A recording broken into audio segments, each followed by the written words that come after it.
You know, ladies and gentlemen, in any Canadian election, there's three things involving the voters: their hearts, their minds, and their wallets. Whatever ruling party is in, or what party wants to get in, they have to appeal to all three. And this was the case in the 1974 Canadian federal election. Now, 2 years before, Robert Stanfield was the winner the night of the election, but with the full count coming in the next day, Trudeau came back in, but with a minority government. Now, the 74 Canadian federal election was held a week after Canada Day on July 8, 74, to elect members of the House of Commons in the 30th Parliament. The governing Liberal Party was re-elected, going from a thin minority to a large majority. It gave Prime Minister Pierre Trudeau his third term, and he stayed in it for another 5 years. The PCs, led by Robert Stanfield, did well in the Atlantic provinces and in the West, but the Liberal support in Ontario and Quebec ensured a majority Liberal government. Now, the breakdown was this: 141 seats for the Liberals, 95 for the Conservative, and 31 for the NDP, losing, 16 for NDP, losing 15 seats, mostly to the Liberals, and 11 for the Raoul Caillouette and the Quédétis party. Now, major issues like in 2022 were inflation. Now, the previous election had resulted in the Liberals emerging as the largest party, but far short of majority, and only, like I said, 2 seats, really 1 seat in the difference. They were able to form a government with the support of NDP, but the NDP withdrew their backing in May 74 and voted with the PCs to bring down Trudeau's government in protest of a budget proposed by Finance Minister and future Prime Minister John Turner, which the opposition parties felt did not go far enough to control spiraling inflation. The issue of inflation would become a key in election campaign. Stanfield had proposed a 90-day wage and price freeze to break the momentum of inflation, and that pretty well lost an election. Trudeau and many in the media had ridiculed this policy as an intrusion on the rights of businesses and employees to set or negotiate their own prices and wages with the catchphrase,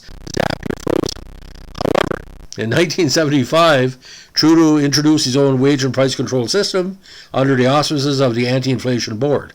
Now, while polls at the election's outset had projected that the PCs would win at least a minority government, they in fact lost nearly a dozen seats. The Conservative campaign was also hurt by other factors, including Stanfield giving what was considered to be a poor interview immediately after the vote of no confidence in Trudeau's government, in which he could not name any potential Tory policies for the forthcoming election, and then, of course, by a bungled photo op later in the campaign, where he attempted to play catch with some assembled journalists, only to fumble and drop the football. And, of course, at the time, the CFL was huge across Canada, especially in Quebec and Alberta with the Eskimos and the Alouettes. So, didn't appeal to the sporting fans. Now, the NDP, led by David Lewis, lost less than 2.5 percentage points in the popular vote, but lost almost half their seats in the House of Commons. This was their worst result in the party's history up until that point, with only their performances in 93 and 2000 to date being worse.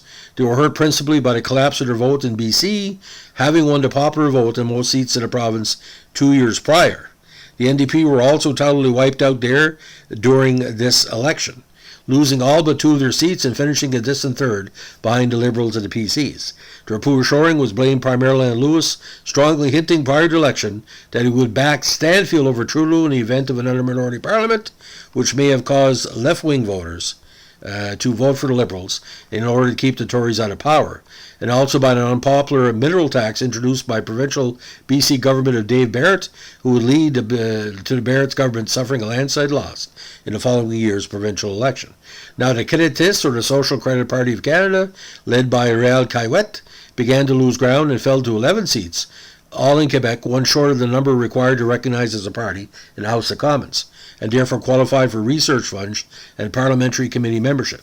This status was nonetheless extended to the party by the governing Liberals, who believed that the social credit support came primarily at the expense of the Tories.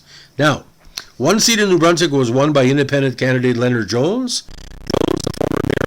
Secured a PC nomination, but Stanfield refused to sign Jones's nomination papers because he was a vocal opponent of official bilingualism, which the PC party supported. Jones had opposed providing services in French in the city of Moncton, even though 30% of the city's population was Francophone. Jones ran and won as an independent. After the election, Social Credit leader Caillouette invited Jones to join the SoCreds caucus, which would have given the party enough members for official status. Caillouette justified the invitation on the basis that Jones agreed with providing bilingual education at the primary school level. However, Jones declined Caillouette's invitation and sat as an independent. Now, of the four major party leaders, only Trudeau will remain in place for the following federal election 5 years later.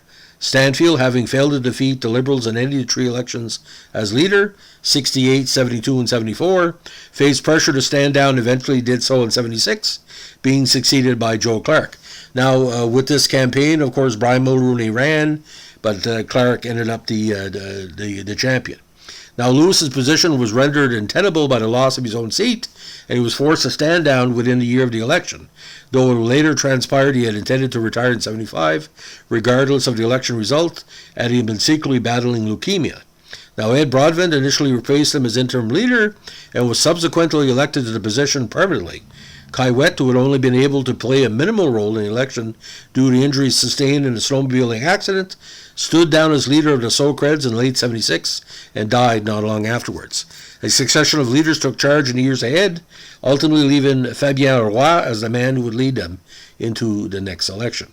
Again, seat distribution, Liberals 141, PCs 95, NDP almost killed them, 16 seats, despite the fact they had 15% of the vote.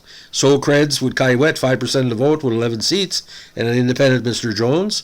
And ironically, there was over 213 communist and Marxist-Leninist candidates in this election.